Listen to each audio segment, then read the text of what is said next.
2020년 12월 7일 아침. 오늘은 수술 후 4번째 추석 검사하는 날이다.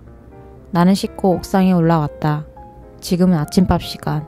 정확한 검사를 받기 위해 금식해야 한다. 날씨가 좋을 때면 한강까지 훤히 보이는데 오늘은 내 마음처럼 뿌옇다. 수술 후 4번째 검사했지만 진단 받은 후 받은 검사까지 합하면 17번째이려나. 이젠 어느 정도 익숙해져도 될 때인데 여전히 나는 검사가 다가올 때면 불안하고 그동안 내가 어떻게 지냈는지에 대해 깊게 생각하곤 한다. 요한병원에서 운행하는 셔틀을 타려고 나왔다. 예약은 오전 11시 40분, 오전 10시 30분 출발하는 셔틀을 탄다. 삼성서울병원으로 바로 가는 거라 15분 정도 소요된다. 차가 막힐 때면 20분 넘길 때도 있다. 예약 시간보다 최소 1시간 일찍 도착하려고 한다. 늦으면 예약은 취소될 가능성이 높지만 일찍 가면 일찍 검사 받을 가능성도 생기고 오늘은 월요일인데다가 혈액 검사까지 있어서 더욱이 일찍 움직여야 하는 날이다.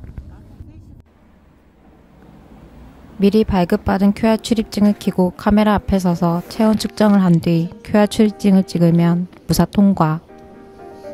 오늘 사실 병원 오는데 걱정이 하나 있었다. 코로나로 병원 출입이 어려워진 요즘 요한병원 입원 중에 본병원 출입은 처음이라 코로나 음성 결과지 필요하면 어쩌지 싶어서 미리 삼성병원에 문의를 했었다. 여보세요? 네, 고객님 안녕하십니까. 삼성서울병원입니다. 다음 주 월요일 검사가 있어요. 네. 근데 지금 요한병원 입원 중에 병원에 가게 되면 코로나 음성 결과지가 있어야 되나요? 저희가 무조건 요양병원에 입원해 계시는 분들 검사 저희 병원에 오실 때 다 검사를 해갖고 오시는 건 아니시고요. 치과 진료나 내시경을 하신다거나 경도, 식도, 초음파 이런 거 관련해서 검사하시는 분들만 해당이 되시는 거고요. 고객님 이날은 그냥 일반 혈액 검사랑 CT 검사하시는 거잖아요. 그래서 크게 상관은 병원에 도착하자마자 혈액 검사를 하기 위해 암센터 2층에 왔다. 번호표가 발행되었습니다. 체혈실 안으로 들어가세요. 암센터에는 체혈실이 1층과 2층에 있다. 본관 체혈실은 2층에 있는데 암센터보다는 좀 더 간호사분들이 많다. 역시 월요일이라 그런가 사람들이 엄청 많았다. 일찍 오길 잘했다. 혈액 검사 후 곧장 CT 검사를 위해 암센터 2층으로 갔다. 이번 CT 검사는 흉부, 가슴, 복부를 촬영한다. 8월에 MRI 검사했던 곳과 장소가 같았다. 번호표를 뽑고 매번 하던 검사인데도 주의할 점, 알아야 하는 점 친절히 설명해 주신다. 음식은 4시간 이상 되셨다. 네. 탈의실 먼저 가셔서 속옷은 팬티만 입고 위아래 옥삭 검사복 갈아입으시고요. 나오셔서 물 3컵 드신 후에 10번방 앞에 번호표 다시 뽑고 TV에 번호 순서대로 들어가세요.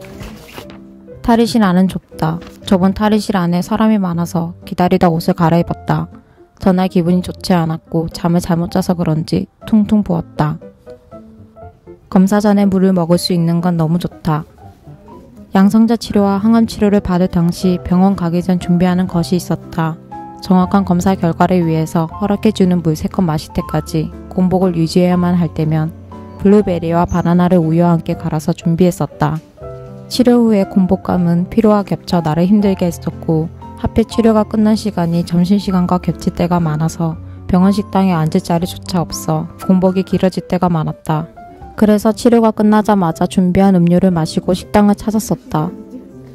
진단받기 전 식습관에서 꼭 고쳐야 되는 것이 있다면 그것은 과일이었다. 나는 새그러운 과일을 먹지 못한다. 어느 정도냐면 메론, 수박, 바나나와 같이 수분이 많은 과일 말곤 먹지 못한다. CT는 MRI에 비해 검사가 빨리 끝났다. 진료만 받았으면 오픈카드 등록이 되어 있어서 바로 귀가하면 되지만 요양급여 의뢰서를 제출 후 산정특례 적용받아야 해서 직접 수납하려 하는데 대기 인원이 20명. 여기만 보면 수술 후 입원했던 날들이 생각난다. 병실이 너무 답답할 때면 꾸역꾸역 움직여서 내려와 쉬곤 했던 곳. 생각해보니 수술한 지 이제 곧 1년이다. 수술 후 다시 사는 2, 3을 잘 보내었을까? 2019년은 내게 단순히 1년이 아닌 3년을 보낸 것만 같은 긴 시간이었었다. 2020년은 정신 차리고 보니 4월이었었다. 수술 후 통증의 하루가 다르게 더 심해지거나 같았던 3개월. 힘든 수술일 거라고 수도 없이 듣고 마음으로 다잡았지만 아니었다. 그건 말로 표현을 할 수 없는 고통의 나날이었다. 겪지 않은 이들이 가볍게 말할 수 있는 그런 수술이 아니었다. 당시 수술해 주셨던 의사 선생님 말씀으론 내가 받은 수술은 아이를 낳는 것보다 더한 통증을 일으키는 수술이었다고. 나는 아이를 낳아본 적이 없다. 그래서 잘은 모르겠지만 그 표현밖엔 설명할 길이 없었던 게 아닌가 싶다. 요한병원으로 돌아가는 셔틀을 타려면 1시간 기다려야 한다. 기다리기보단 버스를 타고 이동하기로 했다. 버스로 이동하면 30분 정도 소요된다. 강남 1번 버스를 타고 삼성역 7번 출구에 내려서 환승하면 된다. 날씨도 추운데다가 아침에 로션을 바르지 않아서 피부가 거칠다. 대화해보면 환자들이 하는 행동은 많이 비슷한데 그중 하나가 나와 같이 검사가 있을 때면 샤워 후에 바디로션을 바르지 않는다는 것.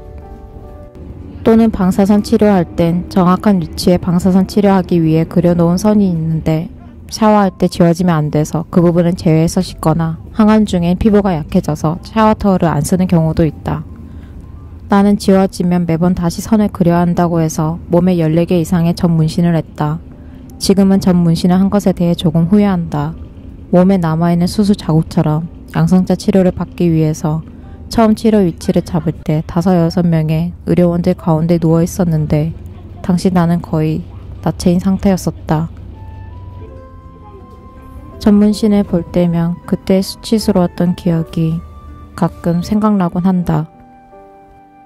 혈액검사는 검사 2시간 후에 어플로 확인이 가능하다. 칼슘과 분, MCH 수치가 정상 수치에서 조금 부족하지만 요한병원 담당 의사 선생님께 보여드리니 크게 걱정할 정도는 아니라고 한다.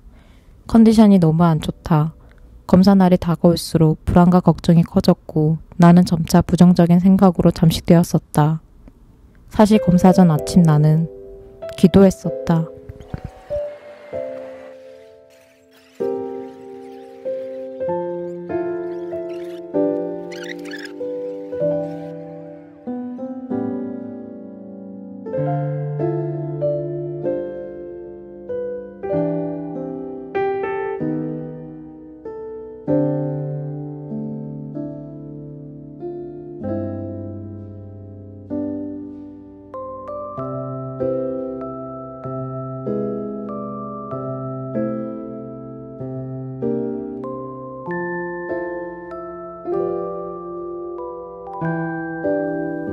제가 잘못했어요.